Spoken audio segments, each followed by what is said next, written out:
चाहता हूं जिन भारत विरोधी और आतंकी संगठनों ने भारत माता के मस्तक पर हमला करके कई परिवारों के सिंदूर मिटाए थे, उन्हें भारतीय सेना ने ऑपरेशन सिंदूर के माध्यम से इंसाफ दिलाने का काम किया है। और इसके लिए आज सारा देश भारतीय सेनाओं का अभिनंदन कर रहा है। ऑपरेशन सिंदूर सिर्फ एक सैन्य कार्रवाई भर नहीं है, बल्कि भारत की राजनैतिक, सामाजिक और सामरिक इच्छा शक्ति का प्रतीक है। यह ऑपरेशन आतंकवाद के खिलाफ भारत की दृढ़ इच्छा शक्ति का और सैन्य शक्ति की क्षमता और संकल्प शक्ति का भी प्रदर्शन है। हमने दिखाया है, भारत आतंकवाद के खिलाफ जब भी कोई कार्रवाई करेगा तो आतंकवादियों और उनके आकाओं के लिए सरहद पार की जमीन भी सुरक्षित नहीं रहेगी। भारतीय सेनाओं ने ऑपरेशन सिंदूर को पाकिस्तान में मौजूद दर्शक আপনারা শুনলেন আমাদের ডিফেন্স মিনিস্টার রাজনাথ সিং এর বক্তব্য যে এইভাবে যুদ্ধ বিরতি দেশের সাধারণ মানুষ যারা আছে তারা কি মেনে নিতে পারলো? এটা কি রাজনাথ সিং ভেবেছে বা কেন্দ্রীয় সরকার যারা আছে তারা ভেবেছে যে এইভাবে যুদ্ধ বিরতিটা দেশের মানুষ কিভাবে নিল?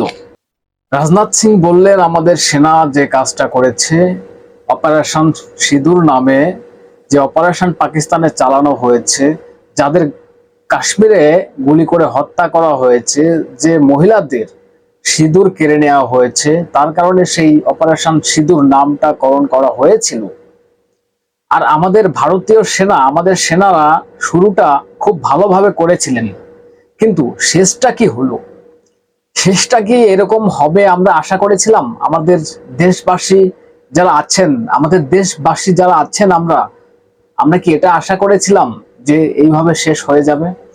আমরা চেয়েছিলাম, দেশবাসী চেয়েছিল যে ভারত পাকিস্তানকে একটা যোগ্য জবাব দিতে, কিন্তু কি হলো?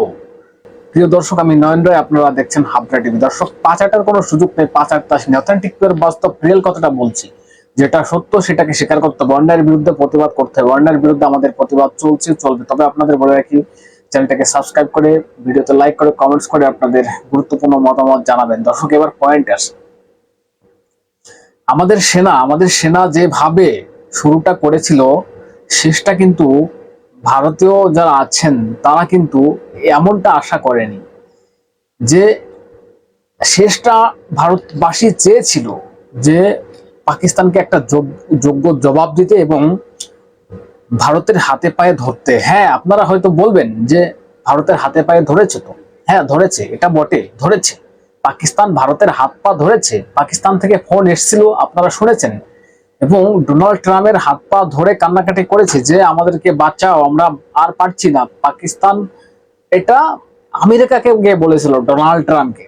ডোনাল্ড ট্রাম্প মোদির সঙ্গে কথাবার্তা বলেছে, মোদি হয়তো বলেছে হ্যাঁ ঠিক আছে, তাহলে এরপরে যদি কোনো ঘটনা ঘটে বা কোনো রকম গোলাগুলি বা কোনো রকম জঙ্গি হানা যদি ভারতবর্ষের উপরে নেক্সট টাইম হয়, তাহলে কিন্তু আমরা সেই সময় বুঝিয়ে দেবো। মোদি এই কথাটা বলেছে। এবং 12 তারিখ আজকে একটা বৈঠকের কথা আছে, দুই দেশ মিলে কাশ্মীর নিয়ে কি জমি জায়গা দখল করা হয়েছে সেটা নিয়ে কথা হবে। কিন্তু জমি জায়গা নিয়ে কথা হবে, যাই হোক না কেন, এইভাবে যুদ্ধটাকে থামিয়ে দিয়ে পাকিস্তান উল্লাস করছে, সঙ্গে সঙ্গে বাংলাদেশও উল্লাস করছে, বিজয় মিছিল বের করছে। দেখুন, পাকিস্তানের প্রধানমন্ত্রী বলছেন বিজয় মিছিল বের করো, আমরা জিতেছি যুদ্ধতে।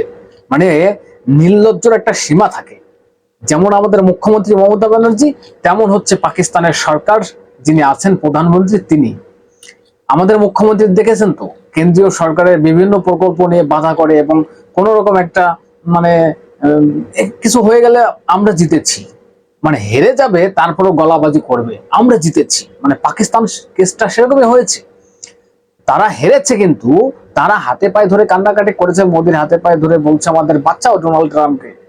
আর তারাই উল্লাস করছে, তারাই মানে বিজয় মিছিল বের করছে যে আমরা যুদ্ধতে জিতেছি। এবং কুলাঙ্গার বাংলাদেশ, নির্লজ্জ বাংলাদেশ, মানে বেঈমান বাংলাদেশ তাদের পিছন পিছন ছুটছে, পাকিস্তানের পিছন পিছন ছুটছে। তাদের মানে উল্লাস দেখে বাংলাদেশ উল্লাস প্রকাশ করছে। কিন্তু আমাদের প্রশ্ন আমাদের দেশের সরকারের কাছে, এই যে প্রেস মিট করে বক্তব্য রাখছেন ডিফেন্সের তরফ থেকে, যারা সেনা প্রধানরা আছে তারা রাখছেন, কিন্তু এরকম বক্তব্য রেখে মানুষকে বোঝাতে হবে কেন? বা সরকার কি এটা কখনো মানে ভাবছে যে দেশের মানুষ আমাদের সম্পর্কে, সরকার সম্পর্কে কি ভাবছে, যে আমরা কাজটা সঠিক করতে পারলাম কি না পারলাম? তাহলে এত কথা বলে তো কোনো উত্তর দেওয়ার কোনো মানে নেই। কাজ করুন, কাজে উত্তর পাবে মানুষ। কথা বলে এই যে আপনি রাজনাথ সিং প্রেস মিট করছেন, বক্তব্য রাখছেন, আমাদের সেনারা এই করছে সেই করছে। হ্যাঁ, আমাদের সেনারা যেভাবে শুরুটা করেছিল এটা আর যেভাবে শেষটা হলো এটা আমরা মানিনি, কিন্তু আমাদের সেনার অবদান মানে এটা বলে অস্বীকার করা যাবে না কখনো যে আমাদের সেনা কিছু করেনি। আমাদের সেনারা যথেষ্ট করেছে, যথেষ্ট করেছে, যথেষ্ট হামলা করেছে, পাকিস্তানকে সবক শিখিয়েছে, এটা বলার কোনো অপেক্ষা রাখে না। কিন্তু পাকিস্তান হেরেছে এটা আমরা ভারতবাসী জানলেও বা সরকার পক্ষ জানলেও বা পাকিস্তানও জানে যে আমরা ভারতের পা ধরেছি, কান্নাকাটি করেছি, কিন্তু আমাদের দেশের মানুষ যারা আছে তারা কি এমনটা দেখতে চেয়েছিল? দেশের আমি কয়েকটা মিডিয়ার বক্তব্য বা সাধারণ মানুষের মত আমি শুনলাম, যেটা শুনে বুঝলাম যে দেশের মানুষ এটা চায়নি। দেশের মানুষ যুদ্ধটা এইভাবে থেমে যাক এটা চায়নি। দেশের মানুষ চেয়েছিল পাকিস্তানকে আরো একটু সবক শেখাতে, যোগ্য জবাব দিতে চেয়েছিল। ভারতবাসী এটা চায়নি। পাকিস্তান যেভাবে হত্যা করেছে, যেভাবে কাশ্মীরে হামলা চালিয়েছে, এর জবাব অন্তত ভারতীয় যারা সাধারণ মানুষ আছেন তারা পাননি আমার ধারণা। কিন্তু এটা কি করলো আমাদের সরকার? আমি জানি না দর্শক, কি বলবেন আপনারা? কি বলবেন আপনারা? এই যে ঘটনা ঘটলো, যেভাবে যুদ্ধটাকে বিরতি দিল, মানে মাইলেজটা পাকিস্তান নিয়ে নিল, হেরে গিয়েছে কিন্তু মাইলেজ পাকিস্তান নিয়ে নিয়েছে। ভারতবর্ষের তো এটা করা উচিত ছিল যে যুদ্ধটাকে এমন ভাবে থামাবো যাতে আমাদের দেশের নাগরিক সন্তুষ্ট থাকে। কোন দেশ সন্তুষ্ট থাকলো না থাকলো আমার সেটা দেখার বিষয় না, আমার দেশের নাগরিক যেন সন্তুষ্ট থাকে, এই এই বিষয়টা অন্তত ভারত সরকারের ভাবা উচিত ছিল। আজকে ভারতবাসী যারা আছেন তারা কি এটাকে মেনে নিতে পারছে? এর জন্য কি এতবার প্রেসমিট করতে হচ্ছে? সেনার তরফ থেকে প্রেসমিট করতে হচ্ছে? কাজে জবাব দিন, কথায় জবাব দেওয়ার তো কোনো প্রয়োজন পড়ে না। হ্যাঁ, আমাদের সেনারা জবাব দিয়েছে, পাকিস্তান হেরেছে আমরা জানি, কিন্তু যে ঘটনাটা ঘটলো এটাকে দেশের মানুষ আশা করেছিল যুদ্ধটাকে এমন ভাবে থামানো হতো যে পাকিস্তান ভারতের পায়ে পড়ে কান্নাকাটি করতো, বাঁচাও বাঁচাও করে, মানে শেষ শেষ চাল্লানোটা দিত, তারপরে না হলে থামানো যেত। এখনই তো থামিয়ে দিলে হলো না। দেশের মানুষ এটা আশা করেনি আমার ধারণা। আমি শুনেছি, দেশের মানুষের বক্তব্য শুনেছেন, আপনারাও শুনছেন। দর্শক, কি বলবেন বলুন তো? কি বলবেন? আমাদের সেনারা যেটা করেছে, সেনাদের অবদান মানে এটা অস্বীকার করা যাবে না, কিন্তু তারপর এটা কি মেনে নেওয়া যাচ্ছে বলুন তো? কি বলবেন? আপনাদের গুরুত্বপূর্ণ মতামত জানাবেন কমেন্টস করে, এবং নজর রাখবেন হাবড়ে টিভিতে। চ্যানেলটিকে সাবস্ক্রাইব করে পাশে থাকবেন, সঙ্গে থাকবেন।